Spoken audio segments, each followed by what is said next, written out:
Hello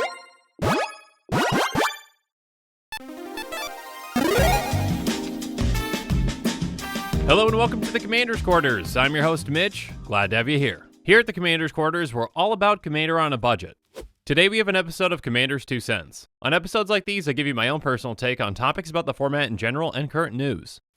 This show and episodes like this one are possible thanks to viewers like you. If you're looking for an easy way to help support this show, make sure that you like, share, and subscribe. Also, hit that bell notification icon so you don't miss any new episodes. And while you're at it, subscribe and review our podcast as well. You can also go check out our playmats and other merchandise at thecommandersquarters.com. Another easy way to support this show is with our TCG Player affiliate links. So whether you're buying a deck or individual cards, you can use this general link right here or one in the description. And the final way that you can support this show is by supporting us directly by becoming a patron. There are many benefits to being a patron, and I truly couldn't do this without all of their support. So recently I was lucky enough to do one of the full deck reveals for C20. Each of those precons from Commander 2020 has 4 legendary creatures in it. And now that those full deck lists have been revealed, I think it's time to go over my favorite commanders from C20. There's a lot of interesting and unique commanders from this set, and I want to highlight the ones that really stand out to me. Now obviously in just one episode I can't give you a full deck tech on all these commanders. First off, I honestly don't have a full deck built around any of them yet. But for each commander, I am going to talk about a potential direction and cards to consider for that direction. And just a quick note, I know this spoiler season in particular is somewhat confusing. C20 spoilers came out somewhat in between and alongside of Ikoria spoilers. This video is only going to feature C20 commanders. I'm definitely excited about plenty of Ikoria commanders too, but those are going to be covered on a different episode. So with all that said, let's jump into it. Today I'm going to be going over 10 commanders, so let's start things off at number 10. And my 10th favorite commander from C20 is actually a partner pair with Nekara and Yannick. These actually came in the Symbiotic Swarm deck, which was actually the deck that I revealed. Nekara Lair Scavenger is a 2/2 human cleric with menace that costs 2 and a black. She has whenever another creature you control leaves the battlefield, if it had 1 or more counters on it, you draw a card and lose 1 life. And then Yannick Scavenging Sentinel is a 3/3 hyena beast with vigilance that costs 2 green-white. It says when Yannick Scavenging Sentinel enters the battlefield, exile another target creature you control until Yannick leaves the battlefield. When you do, distribute X+1/+1 counters among any number of target creatures where X is the exiled creature's power. So like many partner combinations, these work great in tandem. Yannick helps you distribute +1/+1 counters among your creatures. And Nekara gives you card advantage when those creatures with counters on them die at the cost of some life. In Commander though, 1 card for 1 life is no big deal. Now Abzan has a lot of different directions that you can actually take this deck. But in my opinion, perhaps the most effective way is +1/+1 counters. There's a ton of cards in Abzan that deal with +1/+1 counters, and Yannick also gives you a way to distribute them too. One card that would be great in this kind of deck is Good Fortune Unicorn. It says whenever another creature enters the battlefield under your control, put a +1/+1 counter on that creature. Again, getting counters on all your creatures is great because you benefit when they die from Nekara. And then a Sacrifice Outlet like Carrion Feeder can be fantastic in this deck. It has sacrifice a creature, put a +1/+1 counter on Carrion Feeder. So basically you can sacrifice any creature with a counter to draw when you need to. But with this deck, you can also play with some creatures that have some very powerful ETBs like Sepulchral Primordial. When it comes into play for each opponent, you can put up to 1 target creature card from that player's graveyard onto the battlefield under your control. Yannick allows you to temporarily exile a creature, and then when Yannick dies, you get it back. With a sacrifice outlet like Carrion Feeder, you can pick and choose when you want that to happen. Again, this is just one direction for this partner pair, and I'm sure there are plenty of different ways that you can take it. But now it's time for us to move on to number 9. And my 9th favorite commander from C20 is actually another partner pair. And that's actually the partner pair of Ukima Stalking Shadow and Kaiser Ruthless Stalker. Ukima is a 2/2 whale wolf that can't be blocked, and it costs 1 blue-black. When it leaves the battlefield, it deals X damage to target player, and you gain X life where X is its power. And obviously it has partner with Kaiser Ruthless Stalker. Kaiser is a 3/3 human warrior that costs 3 and a green. It has partner with Ukima, and whenever a creature you control deals combat damage to a player, put a +1/+1 counter on that creature. Now, obviously these two work really well in tandem, but the one that I'm really focused on is Ukima.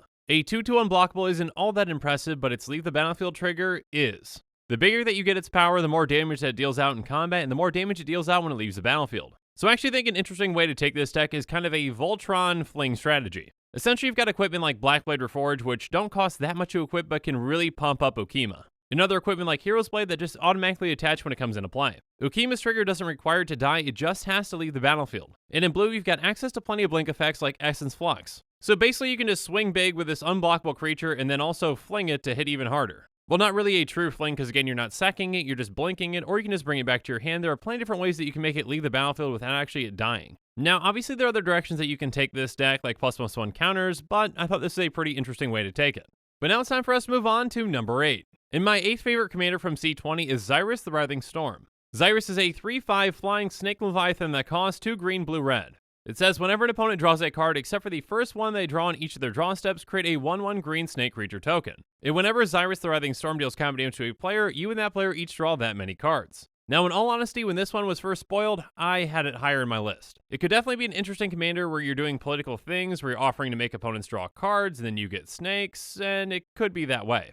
But the easy mode for this commander might be a little less interesting, you just need a bunch of wheels. So cards like Windfall are going to make everyone discard their hand and then draw a lot of cards, so you get a ton of snakes. That'll draw you into more wheels, then you can wheel again, getting you even more snakes. Now those snakes are just 1/1s, but you can run plenty of Anthems in this deck to make them even bigger like Beastmaster Ascension. And of course you want to attack with those snakes right away and maybe even draw some more cards, so here's Temur Ascendancy. Again, if this commander would have been worded in a more restrictive way, I think the build path would have been a little less linear. Obviously, you can take this commander in whatever direction you want to, but if you want to make it slightly more challenging, don't include any wheels. And now let's move on to number 7. And my 7th favorite commander is actually another one from the Symbiotic Swarm deck, which is Kathril Aspect Warper. For those of you that didn't see that episode, Kathril is a 3/3 Nightmare Insect that costs 2 white, black, green. When it enters the battlefield, put a flying counter on any creature you control if a creature card in your graveyard has flying. Repeat this process for First Strike, Double Strike, Death Touch, Hexproof, Indestructible, Lifelink, Menace, Reach, Trample, and Vigilance.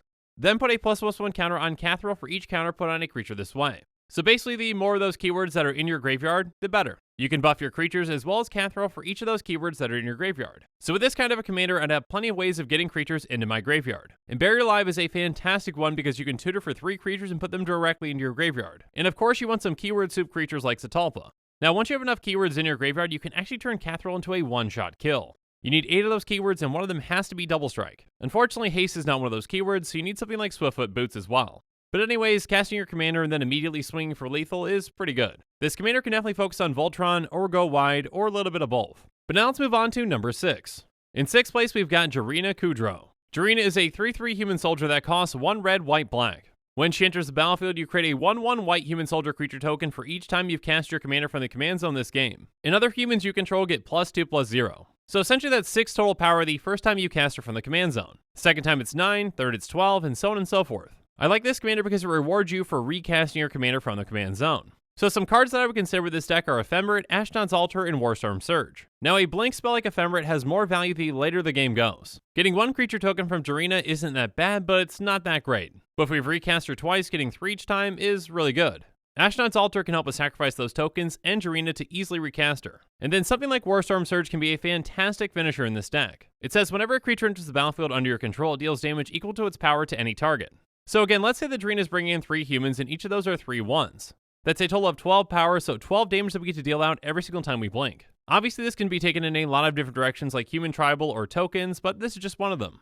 Anyways, let's move on to number 5. And in 5th place, we've got Time Luminous Enigma, who is actually my exclusive preview card. Now, because I already did a full episode on this one, I'm not going to get into too much detail with it. If you want to see my full take on this one, go and check that episode out. For those of you that have seen that one, I'll go through this quick. Time is a 3/3 Nightmare Beast that costs 1 white, black, green. It has each other creature you control enters the battlefield with an additional Vigilance counter on it.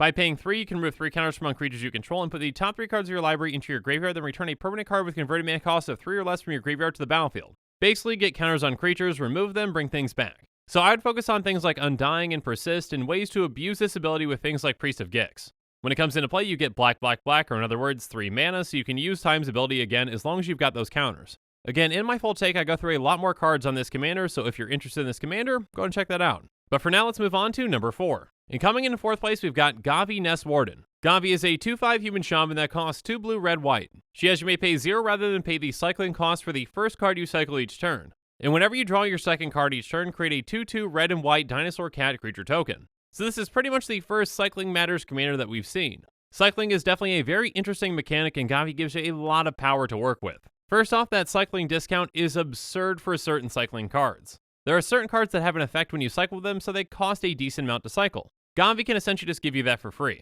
But even without those cards that have an effect when they cycle, you still are getting a ton of value each turn with this on the table. Essentially, every single time around the table, you can cycle 4 cards for free.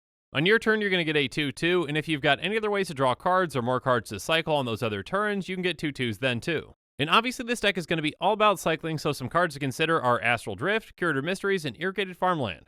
Astral Drift and Curator Mysteries can both give you a lot more value when you cycle a card. And there are other lands that cycle too, like Irrigated Farmland, and having cycling throughout your entire deck makes things a lot more consistent. I'm definitely interested to see some of the powerful and synergistic builds built around Gavi. But now it's time for us to move on to number 3. And my third favorite commander from C20 is Zaxar the Exemplary. Zaxar is a 2/3 Nightmare Hydra with Death Touch that costs 1 black, green, blue. It has tap, add 2 mana of any one color, and whenever you cast a spell with X in its mana cost, create a 0/0 green Hydra creature token, then put X+1/+1 counters on it. X-Spell Tribal, here we come. Essentially, the bigger X spell that you cast, the bigger the Hydra is that you create. Essentially, all your X spells that have stapled on, then create an XX Hydra. So yeah, you can do a lot of cool things with this deck. What you want is mana and X spells. Those X spells can be creatures like Steelbane Hydra, they can be really good draw spells like Pull from Tomorrow, and of course you need Villainous Wealth. Yeah, I'm just going to cast Villainous Wealth, getting a ton of cards off the top of your library. Oh, and by the way, I get a giant Hydra with it. Definitely seems like a very flavorful and fun deck. But now let's move away from X spells and on to number 2. And my second favorite commander from C20 is Akim the Soaring Wind. It's a 3/4 bird dinosaur with flying that costs 2 blue, red, white. It says whenever you create 1 or more tokens for the first time each turn, create a 1/1 white bird creature token with flying.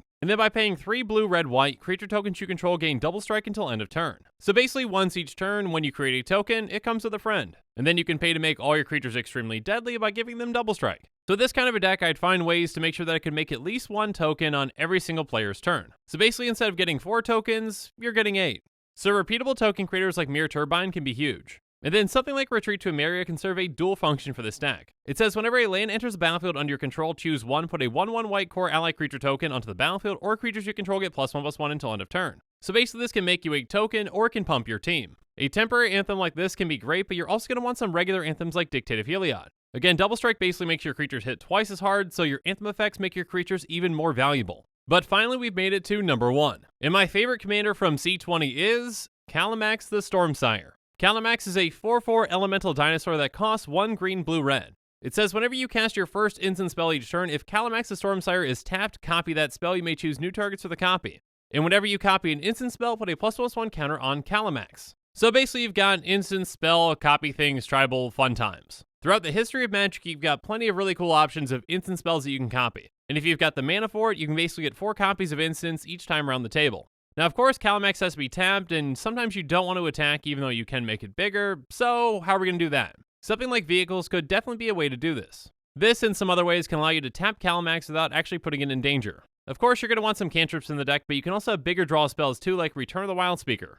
Again, the more spells that get copied, the bigger Kalamax gets, and the more cards you draw off of this. And then you can draw a ton of cards again off the copy. And since you like copying spells, why not copy things again with Swarm Intelligence? So yeah, the amount of value that you can get off of just 1 spell in this deck can be absolutely absurd. I definitely think there are plenty of unique ways that you can take this commander, and I'm excited to see some builds around it.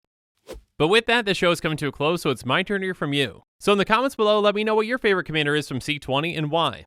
And make sure you're following us on social media for more updates and sneak peeks on future episodes.